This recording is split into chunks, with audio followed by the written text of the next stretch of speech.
And I went up there. I was like, excuse me, ma'am, I heard you want a tattoo. She's like, oh, yeah, I need a tattoo. And I was like, well, it's like a couple in like an intimate position. She looked at it, was like, look, girl, I'm trying to get a picture of me and my husband. I was like, oh, okay. Gloves are off. Let's go, man.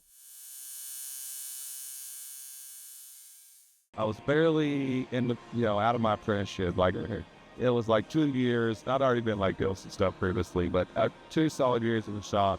Old school walked in. Like at one point, I was doing tattoos where I didn't even talk to the people. I would look up at my station and I would have like a stack of stencils. And I would just pick the top one was the Mexican, and I would just walk out of the way and be like, who this? They were like, I'd have to check. I was like, okay, you're getting it. So the guy that was kind of mentoring me comes back, he was like, the end of the Saturday night. And this was 7-day-a-week shop. Get in at noon and work till midnight. And that meant if the tattoo came in at 11:45, the shop's open, right? Like, we're open and we start the tattoo. And if the boss was feeling like they need to make some dollars, like, you would stay and do the fucking half sleeve or the black and gray thing that you're not comfortable. Like, you're doing this thing. So it's getting close to the end of the night, and one of the guys come back, my mentor comes like, hey, brother, this lady up front, man, she wants a unique tattoo. I think it's for you. And now I immediately don't trust this, right? I'm like, but I'm like, okay, wait it out because I don't want to get harassed too hard by the question. He's like, yeah, man, she's up front. I was like, what is it tonight? He's like, no, brother, it's too late for it tonight. We're gonna do it tomorrow. You're here, I ain't here, so it's for you. I was like, okay, go talk to her. I was like, what she wants? He's like, oh man, she wants a picture of her and her husband fucking doggy style, man. I was like, what? And then I'm like, I was like, Johnny, bro, you're gonna be, I was like, which woman? He's like, right up there. Beautiful, large black woman standing up there, like, owning her shit. I was like, okay, are you trying to get me beat up? Like, I can't go ask this lady, like, you're full of shit, man. He's like, I'll never be looking and said, you called me a liar? I was like, no, sir. No, I'm gonna go ask her.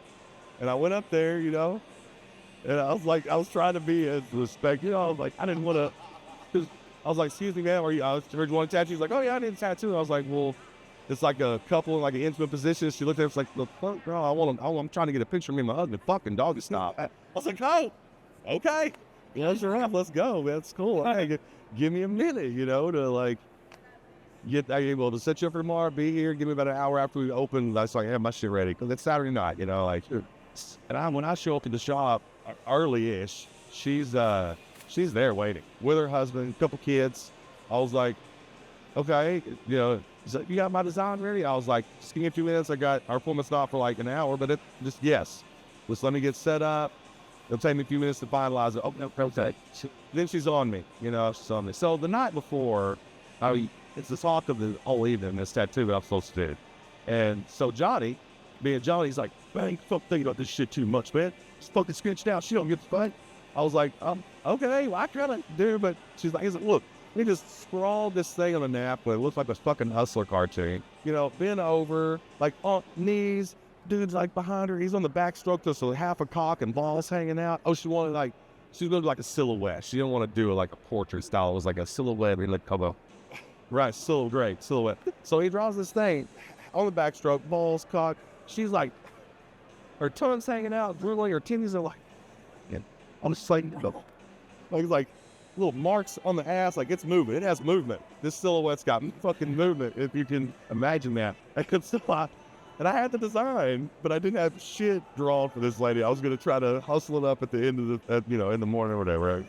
So she's giving me shit. She just follows me in and is like talking like, I mean, waiting all night, blah, blah, blah. I was like, I'm sorry, man. And she just wouldn't in my fucking ear, man. Maybe it was the little bit of hungover I was, or just like, but I was like, you know what? I do have a design. I'll get you. And like, she's standing, like, I'm here in the wall, the whole half wall, because it's shotgun shop.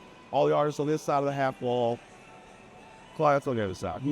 So, and I'm the new guy, so I'm at the wall. So if anybody's watching, their friend in the back, they're standing over me. I'm tattooing here and they couldn't give a shit less. They're watching me. Right? So it's a huge crowd all the time. So she's giving me shit. I was like, I got a design for you. And at that, I opened my little cabinet and behind her, I see 3 or 4 of the tattoos. And they're like, don't fucking do it, man. Don't do that.